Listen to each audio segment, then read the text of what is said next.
Hi, everybody. Today, I wanted to talk to you about safety in our clinic with regards to making sure that it's as sanitary as it possibly can be. And what we've done is we've invested in this product over here, which is the SmartMister. Every single time I walk into the clinic in the mornings, it's a little bit like there's been some sort of disco going on because there's this sort of mist all the way through, and then it goes off again at lunchtime. And what I've got today as my guest is Ray Luke. Ray is an inventor and generally very, very clever chap. I just love talking to you. He's invented an amazing amount of things with regards to renewable energy and storing, energy stores and everything that's renewable. For a second. And he is the inventor and his company makes these SmartMisters. So Ray, thank you so much for joining us today, taking time out of your busy schedule to explain the SmartMister to us and the technology. So I think the first thing that people want to know is how it works, how long it lasts on the surfaces, how safe is it for humans, and how deadly is it for the dreaded coronavirus. So thanks, Ray. Okay. So this is a product that we take a solution, which is HOCI. Basically, it's if you were to cut yourself, the human body and most mammals produce a chemical called HOCI, hydrochloric acid. It rushes to the wound and it basically attacks viruses, it attacks funguses and bacteria for you, and it's found in all mammals. So what we've done is we've mimicked nature. We bottled that. We put it into this mister. And what the mister does is it takes the air in, it runs through a HEPA filter and an activated carbon filter to remove all big particles from it and dog hairs and other things. It runs through a UVC lamp, which sterilizes the air. It passes through the system and then adopts the mist. And the mist is basically the HOCI liquid that's converted into gas. It spreads into the room and it eventually spreads everywhere that air can get to. So on top of the surfaces, underneath, if in the classroom, the chewing gum that someone's left underneath with saliva, at the top of it, behind the bookshelf, light switches, all the things that you forget to clean and you didn't never quite get around to. It gets there, even under the toilet seat, which I detest.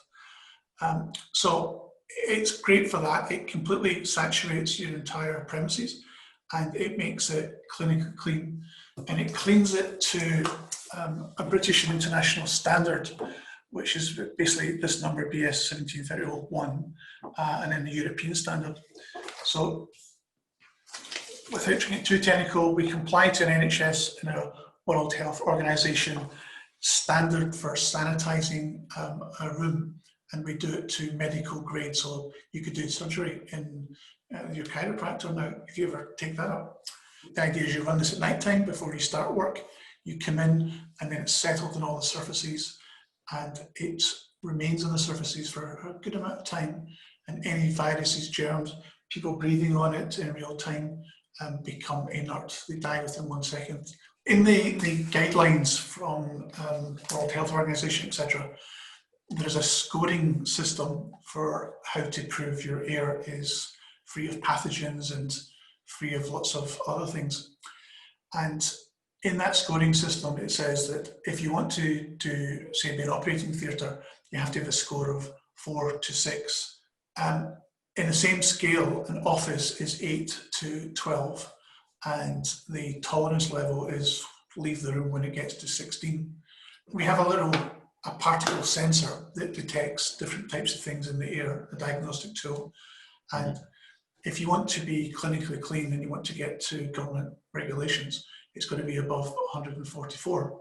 So in your case, in your premises, when I installed it, because you're one of the early adopters of it, which great for me, I ran around your building in all the treatment rooms and the toilets and other places.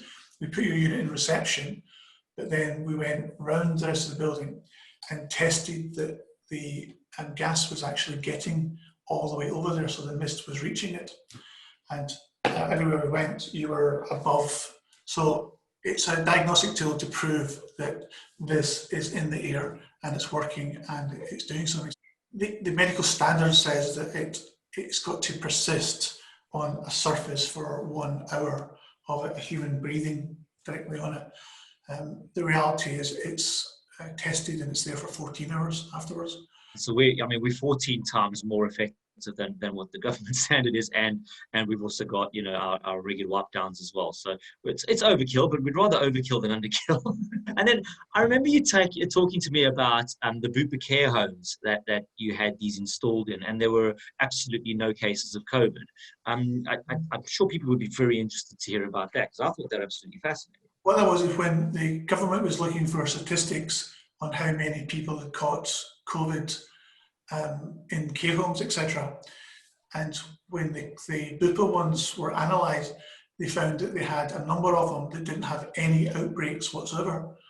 Wow. And there's nothing different about them that they could see location-wise, or still in zones that had lots of other cases. So when they're trying to figure out, they narrowed it down into the only thing that was different is that they were using hydrochloric acid as a cleaning solution.